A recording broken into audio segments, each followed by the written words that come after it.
Mental health is a growing issue in America, especially with the presence of the coronavirus pandemic. In the past few years, the rates of anxiety and depression in America have grown exponentially. With the growth of these mental health issues, it's important to take a stand and make people feel heard and offer an outlet for people struggling with things like this, to feel like they have a voice and can talk to someone about the new emotions they are experiencing. I too have struggled with anxiety the past 3 years, and the pandemic definitely added to my stress and took away some of my outlets that I used to help with my mental health. I enjoyed talking to others and being around friends when I was going through a hard time. Going into a lockdown during the first pandemic really put a stressor on me and took this kind of venting space away. After this was taken away, I had to learn new ways to cope and find new people to talk to. It is very important that I use my voice to spread awareness about mental health and also make it known I'm a person that can provide support for other friends and people in my community that are going through something similar. I think anyone can relate to the struggles of mental health, whether you struggle yourself or know someone who does. It's important for everyone to educate themselves and continue educating others so we can be those trusted family members and friends to turn to in times of doubt. Anxiety is a very normal thing to experience and feel, and no one should feel like they are an outcast or weird to deal with something like this. So by raising awareness and letting people know they are not alone, we can help with the stigma around mental health. When we take time to educate others, we create a support system. When you have a strong support system around, it makes it easier for someone who's struggling to want to reach out and get the help they need.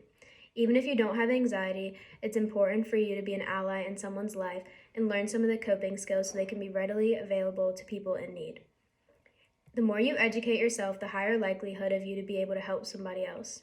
A lot of people who struggle with mental health tend to feel alone, and the feeling like you are struggling by yourself, in turn, can contribute to the struggles you're having mentally. So when we create support groups and strong rallies of people around us who understand mental health and what you might be going through, it makes it a lot easier to cope and talk about what you are feeling. The new emotions that this might bring up, you don't have to necessarily struggle with the same thing as someone else to make them feel understood.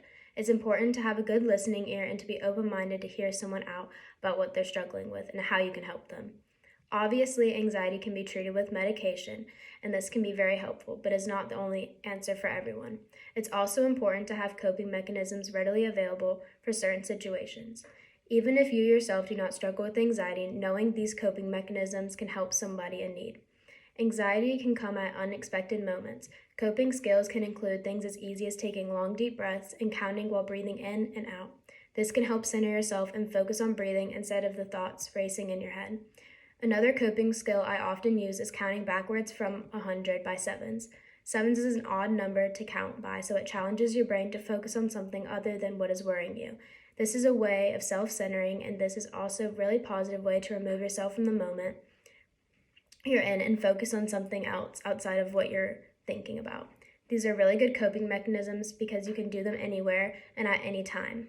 They're just inside your head, so it's not very outwardly noticeable, and other people won't know you're doing it, so it won't cause extra anxiety with being around others.